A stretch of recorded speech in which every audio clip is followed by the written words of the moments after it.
In an unprecedented wave of speculation, the world has turned its attention to Copenhagen, where the royal household of Denmark finds itself under the microscope like never before.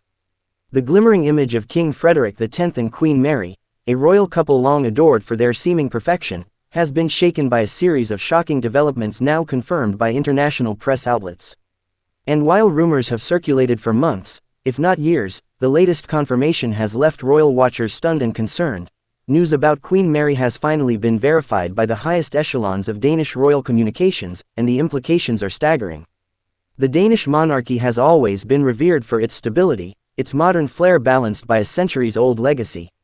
Queen Mary, a once ordinary Tasmanian woman who became the beacon of Danish royalty, has represented elegance, resilience, and quiet strength since the day she married the then Crown Prince Frederik.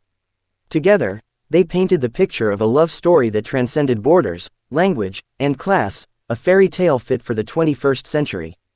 But even the most carefully curated fairy tales are vulnerable to the corrosive effects of time, pressure, and secrets.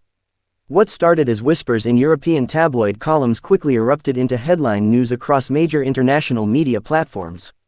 Reports began to focus with laser precision on Queen Mary's absence from key royal events, her solo travels, and her noticeably strained public appearances beside King Frederik X.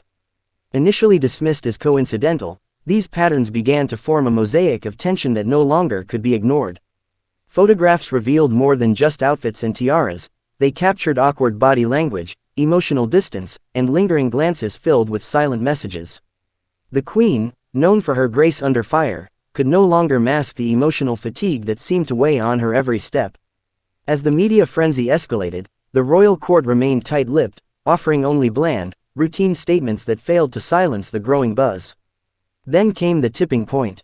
An official press release, short yet chilling in its clarity, confirmed what many feared: the Queen was undergoing a period of personal adjustment, and would be stepping back from some of her royal duties. The phrasing was intentionally vague, yet rich with implication. For a monarchy that prizes public unity, such an announcement could only mean that internal matters had grown too large to conceal. Insiders, those elusive yet often well-informed royal aides, began to provide more context, albeit anonymously. According to multiple sources, Queen Mary had grown increasingly isolated within the royal framework. Her schedule, once bursting with engagements and global goodwill tours, had become notably sparse. Some pointed to the psychological toll of raising 4 children in the unrelenting spotlight. Others hinted at more personal disconnections, citing long-standing emotional distance and separate sleeping arrangements between the royal couple. King Frederik X, for his part, has tried to appear unshaken. His public addresses continue with the usual dignity, his smile remaining intact as he greets dignitaries and citizens alike. But no smile can fully veil the kind of pain that comes from watching a partnership unravel, especially one born not only out of love but of national symbolism. The king's silence on the matter has only fueled speculation, with many questioning whether his silence is out of respect for Mary's privacy or a desperate attempt to avoid further scrutiny. It is essential to understand that Queen Mary's struggles are not merely personal, they are deeply institutional. As a foreign-born royal, she has always walked a tightrope, balancing her identity as an Australian outsider with her role as the queen of a proud and historically insular nation. The Danish press has largely been kind, but even their patience has limits. When Queen Mary missed Denmark's most prestigious royal gala this spring, citing health reasons, the public wanted more answers. Instead, they got ambiguity, and ambiguity is the mother of rumor. As this royal narrative unfolds, public opinion has begun to fracture. Supporters of the Queen argue she is a victim of outdated expectations and unrelenting public pressure, a modern woman trapped in an archaic institution. Others blame her for appearing increasingly disengaged, accusing her of abandoning her responsibilities during a critical time for the monarchy's image. Yet what both sides seem to agree on is this: something has shifted irreversibly within the royal marriage, and its effects are being felt far beyond palace gates. International media has done little to douse the flames. From Australian morning shows to British tabloids and European news agencies, the coverage has been relentless. Paparazzi photos have been dissected like ancient scrolls, with body language experts offering play-by-play analyses of every interaction between King Frederik and Queen Mary. Was that a dismissive hand gesture? A forced smile? Averted eyes? Suddenly, every minor movement is interpreted as proof of emotional collapse or royal betrayal. Meanwhile, the royal household has entered crisis mode. According to court insiders, meetings are being held weekly to strategize on managing public relations. The press team has been instructed to draft fallback statements and rehearse emergency protocols in case of further revelations. Queen Mary's recent appearance at a women's shelter, an engagement that usually attracts positive press, was overshadowed by her visibly tense demeanor and the conspicuous absence of King Frederik. Danish citizens are beginning to ask difficult questions about their monarchy's health and the emotional well-being of their queen. Despite all of this, Queen Mary remains a figure of intense admiration. Her work on domestic violence awareness, her elegance in diplomatic settings, her ability to speak fluent Danish despite being born and raised in Australia, these achievements are not erased by personal struggles. If anything, they humanize her.